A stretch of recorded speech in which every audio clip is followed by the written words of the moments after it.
Shalom, shalom.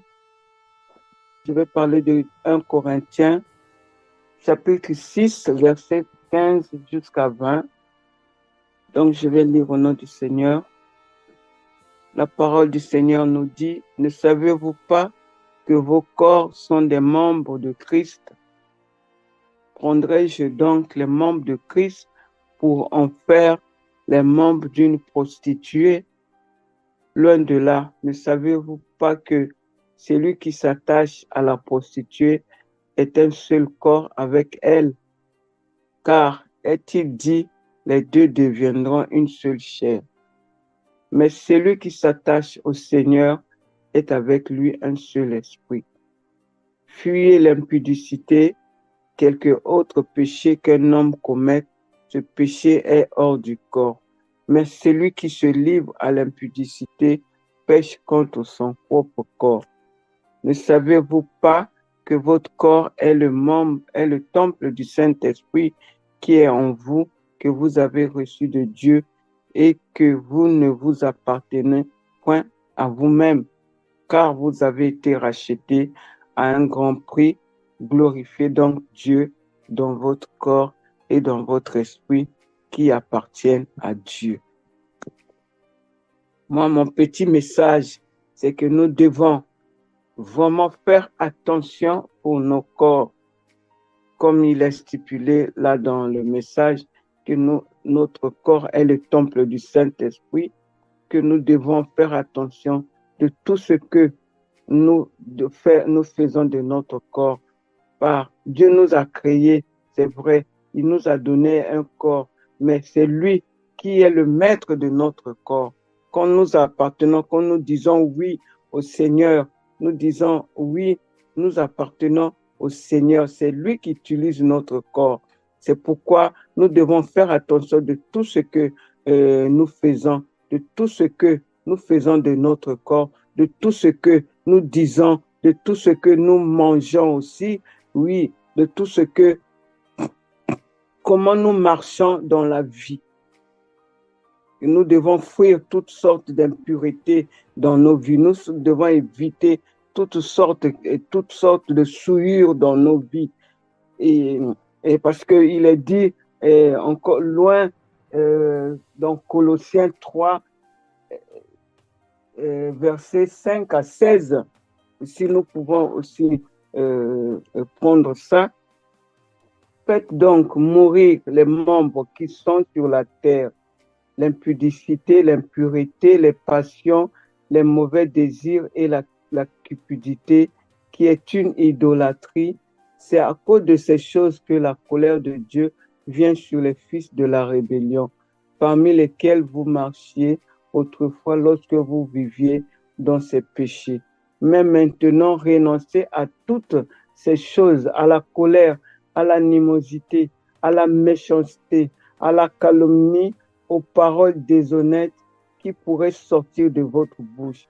Ne mentez pas les uns aux autres, vous étant dépouillés du vieil homme et de ses œuvres, et ayant revêtu l'homme nouveau qui se renouvelle dans la connaissance selon l'image de celui qui l'a créé. Je vais m'arrêter là en disant que nous devons vraiment faire attention de notre corps. Nous devons utiliser notre corps, demeurer dans la parole, demander toujours de l'aide à notre Dieu, parce que de nous-mêmes, nous ne pouvons rien faire. Donc, demander toujours de l'aide, être toujours dans sa parole, et ancrer vraiment dans sa parole pour sa parole nous aide à devenir droit, à devenir dans la sainteté, et pratiquer la sainteté, à être saint comme lui-même il le demande, parce que sans la sanctification, personne ne verra Dieu. Sans la sanctification, personne ne verra Dieu. Donc nous devons éviter toutes sortes de colère, nous devons éviter l'animosité avec les amis, la méchanceté, et nous devons être honnêtes avec nous-mêmes aussi, et être en paix avec les autres, être en paix avec nous-mêmes. Donc, en disant que notre corps ne nous appartient pas, nous appartenons à l'Éternel, que notre corps est le temple du Saint-Esprit, parce que tout ce que nous faisons du mal nous attristons aussi le Saint-Esprit. Et ne nous étonnons pas quand le Saint-Esprit est attristé, il n'est plus en nous. Donc, il dort, il n'agit plus en nous, il ne fait rien et nous allons nous lamenter.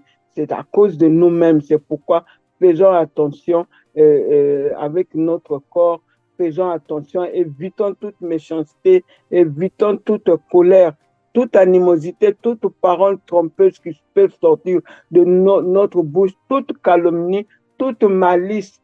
Papa, pardon, soyons dans l'intégrité, utilisons, être dans l'honnêteté et marchant droit comme le Seigneur nous le demande, respectons les uns les autres, aimons-nous les uns les autres, c'est le plus important et fuyons vraiment l'impudicité et toute souillure de nos corps. Papa, nous pouvons faire les péchés, demander pardon, mais si nous péchons sur notre propre corps, c'est-à-dire l'impudicité, ça c'est plus grave. Donc, fuyons toutes sortes d'impudicité, fuyons et tout péché et soyons saints et évitons toute colère, évitons toute méchanceté, toute parole déshonnête qui pourrait sortir de nos bouches et gardons foi au Seigneur et demandons de l'aide toujours à notre Seigneur. Parlons à notre Seigneur qui nous aide et utilisons la parole du Seigneur comme bouclier parce qu'il nous donne les armes que nous devons utiliser pour être dans sa droiture. Voilà, ça c'est mon petit message. Que vous soyez bénis. Merci Seigneur, je bénis le Seigneur encore pour cette journée. Amen, amen, amen. Shalom, shalom. Nous allons prendre Jean 14. Nous allons lire jusqu'à 5. Et vous pouvez lire jusqu'à 12. Hein. Vous pouvez lire jusqu'à 12, mais moi je lis jusqu'à 5. Que votre cœur ne se trouble pas. Croyez en Dieu, croyez aussi en moi. Il y a beaucoup de demeures dans la maison de mon Père. Si ce n'était pas le cas, je vous l'aurais dit. Je vais vous préparer une place. Et puisque je vais vous préparer une place, je reviendrai et je vous prendrai avec moi, afin que là où je suis, vous y soyez aussi. Vous savez où je vais et vous savez le chemin. Thomas lui dit, Seigneur, nous ne savons pas où tu vas. Comment pouvons-nous en savoir le chemin? Donc, mon message, c'est marcher selon la parole de Dieu, marcher selon les œuvres de Dieu, marcher en croyant que le Seigneur nous prépare toujours un avenir, en croyant toujours que Jésus nous encourage de faire ses œuvres à lui et pas les œuvres du diable, pas croire au diable, pas se focaliser au matériel aussi, pas se focaliser aussi à d'autres choses. Hein. Donc, notre Seigneur nous montre vraiment le chemin. Notre Seigneur, et nous devons croire par la parole aussi. Nous devons faire croire au Seigneur parce que lui, notre Seigneur est là. Il nous montre toutes les œuvres qu'il a fait. Il est toujours là pour aider. Il est toujours là pour sauver. Tu peux venir vers lui. Il va te montrer vraiment le bon chemin. Au contraire, le chemin que le Seigneur nous prépare, c'est un bon chemin. Il nous prépare en l'avenir meilleur. Que nous soyons bien avec nos enfants, que nous soyons bien avec notre mari, nous soyons bien avec notre femme. Ce n'est pas que des débauches, non. C'est des bonnes œuvres. Donc nous devons toujours croire à notre Seigneur, lui faire vraiment confiance à 100%. C'est pas à 50%, à 100% lui faire confiance. C'est notre moment, notre force. Il nous donne la force dans notre couple parce que si nous préparons pas notre mariage avec le Seigneur, le mariage va vraiment aller dans les, ça va pas marcher. On voit ça maintenant, hein. On voit ça maintenant, les couples qui se marient, ils se marient seulement pour les matériels, ils se marient seulement, le mari il a beaucoup d'argent ou la femme est riche, ils se marient. Mais après, ça va se terminer comment? Ça va se finir, ça va se finir, et alors ça n'ira plus. Ou alors, les enfants, les parents n'ont pas le Seigneur en eux, ils apprennent pas les enfants à prier, ça finit comment? Ça finit mal. Donc, nous devons toujours, même des fois quand tu es fatigué, tu, tu te sens fatigué, aie la force. Parce que quand tu pries pas la nuit, tu dors comme ça, tu te réveilles, tu t'attends quoi? Le matin, tu ne pries pas. Le soir, avant de dormir, tu ne pries pas. Donc, tu te laisses moment, laisse dominer par le diable. Le diable il va te dominer, il va te servir. Donc, la parole de hein, notre Dieu nous demande toujours de venir en lui, de croire en lui. Il nous montre toujours le chemin. C'est à toi de le suivre. C'est à toi de le suivre vraiment, bien marcher avec ton Dieu. Donc, mes frères et sœurs, c'est dire, c'est parler que le chemin, faisons confiance à Dieu pour le chemin qu'il nous prépare. À lui seul, à lui seul, à lui seul. Faisons-lui confiance. Il va nous montrer un chemin dans le bon chemin. Comment nous pouvons nous conduire dans notre couple. Comment nous devons nous conduire avec nos enfants. Faisons-lui confiance. Voilà. En tout cas, bonne journée par ce message. Que le Seigneur vous bénisse. Bonne journée. Amen, amen. Je veux partager sur un thème. Donc, de toute façon, on n'a plus assez de temps. Je vais partager sur un thème. Donc, le thème, ça va être simplement arrêtant de faire le surplace. Alors, pour cela, on va lire Daniel 12, verset 3. Je vais lire. Ceux qui auront été intelligents brilleront comme la splendeur du ciel. Et ceux qui auront enseigné la justice à la multitude brilleront comme les étoiles, à toujours et à perpétuité. Donc ici, on nous fait comprendre que certains dans le ciel brilleront comme des étoiles. Pourquoi? Parce que la Bible dit que parce qu'ils auront à enseigner la justice à la multitude des hommes sur terre. Et de savoir la justice de Dieu, c'est simplement sa parole. Obéir à sa parole. Quand nous enseignons ou exhortons à nos bien-aimés de respecter la vérité, c'est la justice. Voyez-vous? Mais Dieu dit à ceux-là, voilà, ils brilleront comme des étoiles du ciel.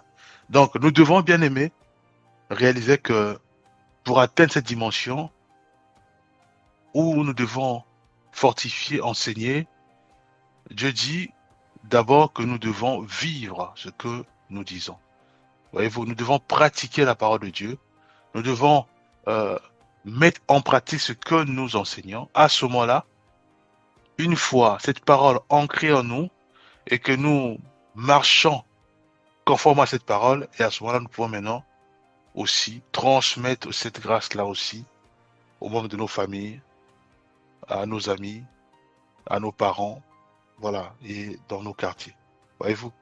Et c'est à cela que Dieu prend plaisir, puisque nous-mêmes nous obéissons à ce que nous disons, nous vivons la parole de Dieu, la justice de Dieu, et à ce moment-là, nous transmettons cela. Voyez-vous? Alors, maintenant, vu ce challenge, à ce moment, nous devons réaliser que le fait de venir à Christ, de marcher. Aujourd'hui, nous marchons dans la vérité. Demain, nous tombons. Ça ne tient plus la route. Voyez-vous? Donc, ça nous distrait. Ça nous ralentit. Aujourd'hui, je suis dans la spiritualité. Demain, je suis dans le monde. Aujourd'hui, je suis dans la vérité. Demain, je suis dans les mensonges. Voyez-vous? Ça va être compliqué pour nous d'atteindre déjà la dimension où la grâce est attachée à cette dimension. La dimension qui dit que tous ceux et celles qui auront enseigné la justice à la multitude brilleront comme les étoiles. Voyez-vous? Donc nous devons, bien aimés, prendre la décision. Nous devons être durs envers nous-mêmes. Nous devons réaliser que nous avons un but à atteindre. C'est de briller. Nous avons un but à atteindre. C'est de ne plus tomber. Nous avons un but à atteindre. C'est de briller puissamment d'abord sur terre et ensuite au ciel.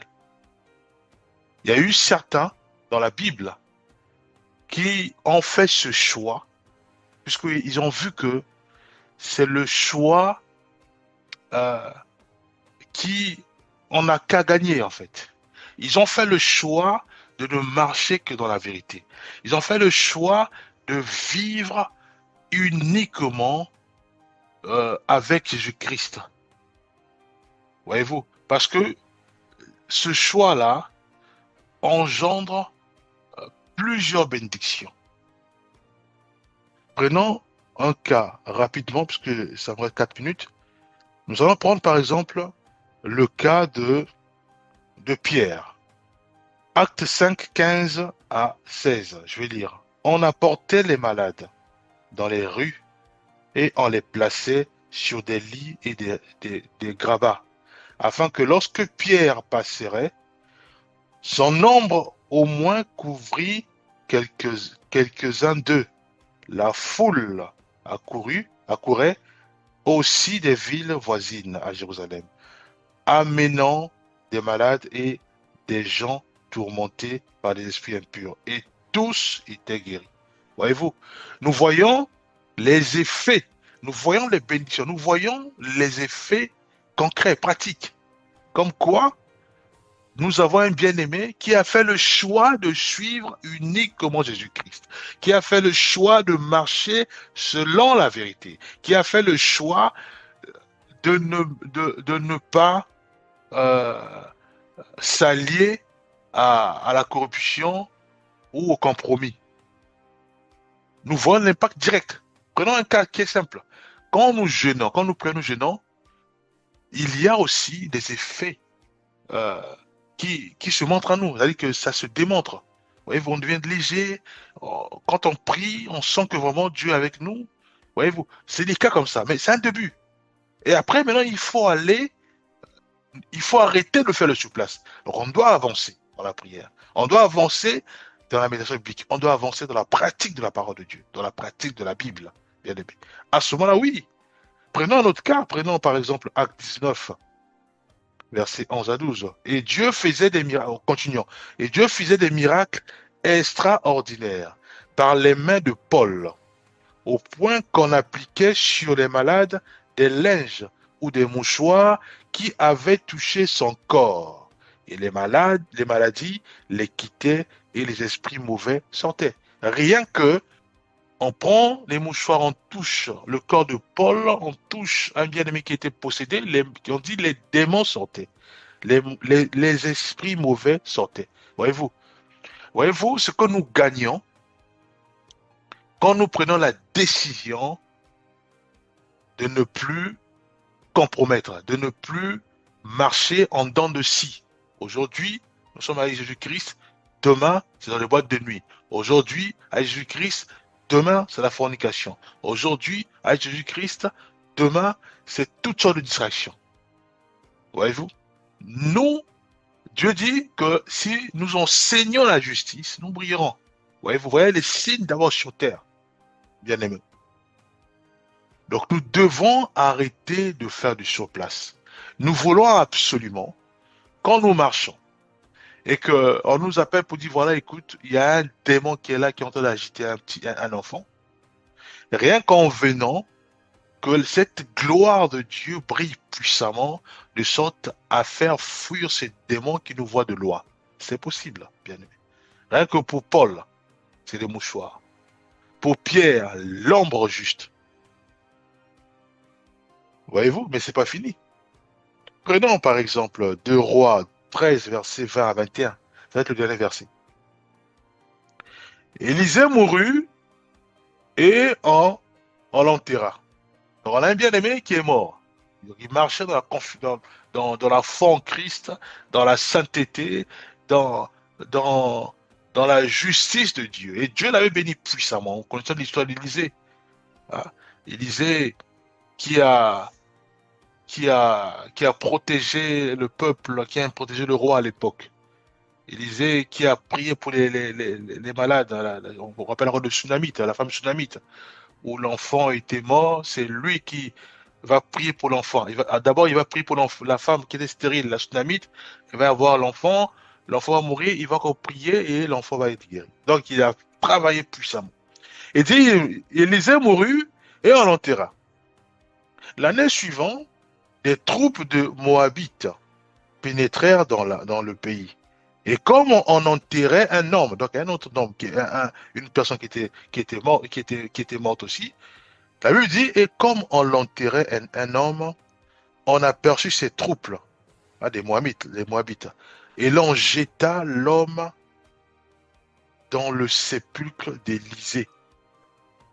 L'homme toucha les os d'Élisée, et il reprit vie et se leva sur ses pieds. Voyez-vous? Voyez-vous les bénédictions qui nous accompagnent jusqu'à ce que déjà nous on quitte la terre, on est au ciel, le corps là reste et cette grâce est encore attachée aux os et continue à faire des miracles. Malgré que nous ne sommes plus dans ce corps là, nous sommes au ciel. Voyez-vous, on n'a qu'à gagner, bien aimé. Pourquoi faisons-nous sur place? Pourquoi marchons-nous encore en dents de scie? Aujourd'hui nous sommes en Christ. Demain, nous sommes encore dans le monde. Aujourd'hui, nous sommes en Christ. Demain, nous sommes encore dans le monde, bien-aimés. Ça nous épuise, bien-aimés. Ça nous fait rater des bénédictions. Nous devons, bien-aimés, prendre conscience de cela. Prendre conscience que Dieu, il est invariable. La Bible dit qu'il est le même, hier, aujourd'hui et éternellement, bien-aimés. Il ne change pas. Dieu est comme le soleil. Le soleil brille. Il brille. Si nous voulons être éclairés, approchons du soleil. Si nous nous éloignons du soleil, nous ne serons pas éclairés. Donc, il est là, il est stable.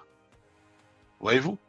Et voilà les bénédictions qui s'attachent à tous ceux et celles qui déciment les compromis, qui ne veulent plus compromettre, qui veulent s'engager avec Christ et qui veulent marcher dans la pureté et qui veulent absolument enseigner la justice, donc la parole de Dieu à nos bien-aimés. Dieu dit, voilà, les cas concrets. De nous-mêmes, on va voir qu'on marche, qui m'a touché? Ça, c'est le maître maintenant. Qui m'a touché? J'ai senti une puissance. On sait que c'est le Saint-Esprit. Le Saint-Esprit, on sait qu'il est amour. Il est patient, voyez-vous, les fous d'esprit, je parle. Voyez-vous? Donc, Jésus-Christ, pareil. Il est resté, il priait constamment, voyez-vous, avec les disciples et autres, au point où il marche, il dit, qui m'a touché? Mais cette sœur, qu'est-ce qu'elle a fait? Juste toucher. Elle était guérie instantanée, bien aimé. Cela est possible.